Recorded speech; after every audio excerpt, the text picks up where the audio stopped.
He has been playing guitar for over 16 years. We'll be talking about his first CD, Find a Way. My guest tonight is Joe Sorrentino.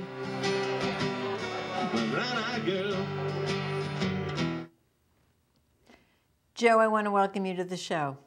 Hi, Judy. Thanks for having me. My pleasure. We're going to get up close and personal. Where are you from? I'm from right here in Needham, Massachusetts. All right. And when did you discover your love for music? Well, I started out at an early age playing different instruments. I started with the piano. My mom and aunt, they kind of forced it on me. They're twin singers, and they've been doing it for quite some time. And so playing some piano and trying to get into it, but it just didn't quite work out. I knew I liked music, but it wasn't the right instrument. So over time, I started developing a love for guitar because I listened to a lot of rock and roll, and guitar just seemed to suit me better. So I played guitar at 16, and I've been playing ever since. Tell me about your musical family a little bit more. Sure, yeah. My mom and aunt have been playing before I was born. I mean, they caught the bug real early. They've just been playing show tunes and different types of music. And just singers, twin singers, they harmonize, they sound great, and they inspired me. Good. I'm glad they did. Yeah. Your educational background. Yeah, I've started at Framingham State College, got my bachelor's degree there in English, minored in business. And I went from there. I decided that I really liked music a lot, so I thought I'd go into recording. So I went to the New England Institute of Art, and I got my associate's degree in audio production. Still going to school, decided to continue doing graphic design, still at the same school, and now I'm currently doing web development. All right, we're going to talk a little bit about that later. I'm impressed that you've written over 40 songs. Yeah. Is there a common thread through them? Well, I tend to write about experiences through my life. You know, I write songs about love and songs about, you know, what I feel about the world. I wanted to know, how does the song evolve, though? Is it the lyric? Is it the melody? How does that come into your head?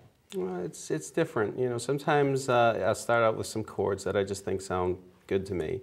And then lyrics will come later. Lyrics will just be me sitting in a room just trying to work different parts out, seeing what feels right. And you know, a lot of times it doesn't come right away. I might find that I have a few different poems. They'll start out as poems. And I'll just take a piece here, I'll take a piece there. And then I'll match them up together with the music and see how it fits. You've produced your very first CD, Find a Way. Would you sing a song from the album? Sure, we have to. All the ships are sailing, they're all passing you by. I hear the foghorn, cries of the angels are calling you. Thank you, Joe. That was really great. Thank you. What inspired you to write that song? Those Times Are Over is a song about a girl that was really close to me, and we broke up. And basically this song is about me kind of driving down the street and just remembering some of the times that we shared. The album features your band, Salacious. Yeah. Who made up the band? How many of there were you? There was 4 of us. It was me that originated the band. Okay, who are they, and what were their instruments that they played?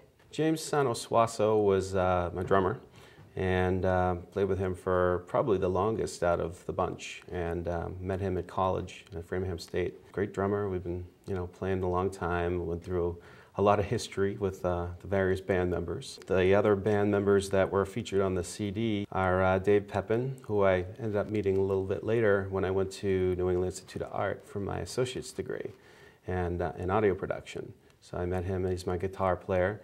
And he happened to know someone in the area where he lived who played bass guitar, and that was Chris Wilson. Did you write all the 12 songs? I wrote all of them, except for one. Oh, okay. Because that, to me, it's such a wonderful gift to be able to write music. Yeah, thank you. So it's a terrific album. Thank you. Who designed the cover? We all kind of did. I'm going to have to say that we did this. We had this idea that we'd do it up in my aqueduct, right behind the house. So we all went up there, and we decided that we'd take some photos there and do different things. And we found a shot that we really liked, that really captured us. They had the right look, we had the right smile. And then it was just a matter of, you know, we didn't want it to look too ordinary, so we decided to, with Photoshop, we would change the color a little bit, you know, give it a little bit of a pinkish sky, maybe a little fading in the background. Would you sing another song for us from the album? Certainly. Am I wrong, or are you lost and gone? What is it you fear? Did you have your own idea? I love the melody of Am I Wrong? Thanks so much. Yeah. And again, what was the inspiration for that song? Am I Wrong was me kind of reaching out to help one of my friends, girlfriend of mine that I saw was going through some tough times and just wasn't, you know, doing what she should be doing. You know, I just saw her kind of being lazy, and I wanted to inspire her and trying to help her with her life a little bit, because I just didn't want to see her slip into a depression. So Am I Wrong was just kind of me reaching out and saying, you know, is there another way that things could be done? You know, basically, I'm just trying to help and through song, and hopefully, you know, inspire her to be a better person and do more with her life. All right. I understand that the group everyone has gone their different ways, which does happen. Mm-hmm. But when you listen to music, who do you like to listen to? Well, it's quite a variety. I mean, I prefer to listen to the heavier kind of bands, even though they're not exactly the kind of style I play. So I find that I might listen to, on the radio, I might listen to bands like Tool and Metallica, real heavy bands that you'd never hear me play. But then when I'm actually playing, I'm going to play something much softer. I'll play stuff from U2, I'll play maybe a little Coldplay, you know, Van Morrison, Brown Eyed Girl, and I even throw in some old 80s songs like Skid Row. I play I Remember You. So I tend to mix it up. You know, it's basically rock, but all forms of rock, whether it be pop rock, soft rock, hard rock. I'm just a fan of rock. All right, but you're saying that you really do like some of the heavier music. Yeah. But that doesn't come out when you're writing songs. Not at first. I have to say, like when I first started writing songs, it just wasn't in me to play a lot of the heavier type of songs. I'm not a real angry person in general, so it's kind of hard for me to write angry songs. Although I like the way that sounds, and I do like to listen to it, it's just it's a bit of a stretch for me. So. You know, I did do a side project at one point, last couple of years. I was working on something called 20 Past 2. Still has yet to get off the ground, not sure if it will, but it was just kind of an experiment with me trying to get into a heavier kind of sound. Okay, you were a singer. Mm-hmm. You've performed at the Biltmore Restaurant in Newton. Yeah. Do you enjoy doing that? Oh, very much. I live for it, actually. I think one of my favorite shows I ever did was at the Biltmore, and you know, just having a crowd behind me, just really enjoying what I'm doing as much as I am, and just hearing that reaction after every song is just great. How do you choose your set list? I try to pick songs that I know are popular on the radio. So. If I hear something that's constantly on, I know that's going to be a keeper. You know, I'll listen to radio stations like Mix 98.5, 92.9, even Kiss 108, you know, just to see what's popular. And if I think it's going to go over well, then I'll give it a shot and see how the crowd reacts to it. And if they respond well, I'll keep it in the set. What are some of the other venues that you've performed at? Well, one of my favorite venues I played at was at Harper's Ferry in Allston. That was a few years back, but huge stage, great crowd, and just an awesome place. Aside from that, you know, it's been various places around Boston, Somerville, Webster, Mass, Rhode Island, and my band really did get to go out a lot. So we've played a number of places, and I'd say Harper's was my favorite. But we also played at the Lucky Dog Music Hall, which is a big one in Worcester. We've played at the Middle East, which is another great club.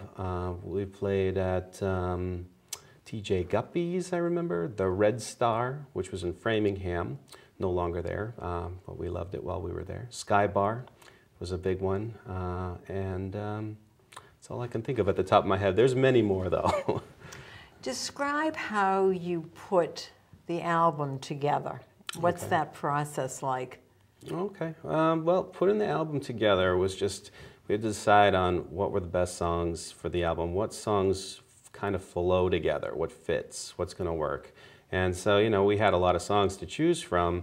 We wanted to make sure that the whole album kind of felt like it was part of something. So basically, you know, it would be songs that we felt we were tight on, songs that we felt worked into each other nicely, and then it was just a matter of the order. What song comes first, what song comes next. You know, we tend to pick what our favorite songs are, like Every Road was the title track. We felt that was our strongest song, so we put that at the top. And, you know, Drifter was about the third song in, actually second song in, I'm sorry. And that was our video, our music video, Drifter. We had fun with that one. And, you know, we just kind of went from there. All right, now where did you put this together? Is there a studio? Yep, I have a recording studio, and it's, you know, I have a Pro Tools setup. I use Digi Design, and I have the M Audio interface. At the time it was the Digi 001, that was what came out back then when we first put this out. And yeah, so we used that to record most of the guitar work. And then as for the drums, we actually did that at my college at the New England Institute of Art. We had we'd set aside some recording time, and we just recorded the drums in one of the studios there. And we took the tracks and we dumped those into my studio, and then we just mixed the guitar and drums together and vocals after that, and we were all set. How long does the project take to complete? It takes quite a while. It's definitely not overnight. I would say minimum 6 months. I can't remember the exact time it took us, but I just remember it felt like forever. It was just a long time, but in the end it was worth it because we finally got something that we were all proud of, something that we worked real hard, and we were very pleased with that. You alluded to earlier that you've gone back to school, yeah. And again, web design. Yeah, yeah. And so what do you hope to do? Yeah, in the music industry or everything else? Well, I'm really hoping to tie all these pieces together. You know, my first passion is music and recording, so it's really hard to find work with that alone. So what I figured was if I could add some other pieces to the equation, maybe someday I can have my own studio that also does web design. I know people are going to need their own websites. There's a lot of musicians out there, even here in the Needham area. And there's also a lot of work for graphic designs. I mean, we can do CD covers and design the website. I mean, I think it could be a much more lucrative business if I did more than just a recording alone. So it's kind of what I'm shooting for now. So graphic design also with the internet, or are you doing it in other ways as well? Well, I use Photoshop, Illustrator, and InDesign mainly to create the graphic designs that I'm using. Those are great for CD covers and even if it were a bumper sticker or a T-shirt, can use all those programs to design them. And then after the designs are done, now with the website skills that I'm currently learning, I'll be able to take those designs and put those into the web now, and then you can have a website with your T-shirts, your stickers, whatever it is you want to do. So, are you always thinking about that next song? Sure. Oh yeah. I mean, it never ends, and you never know when inspiration is going to hit. I get songs in my head. I hear the lyrics and I have to get down and write something. And then the music will come, and it's great. It's always trial and error, though. It's just a matter of putting pieces together and seeing what works. And some songs are quick, some songs are slow. You never know. You never know what's going to happen. Ultimate goal for you would be? Well, ultimate goal would be to stay working, to keep playing music, play as many shows as possible, meet lots of different musicians that are just as interested in what I'm doing. Joe, I really want to thank you for coming on Inside Talk tonight.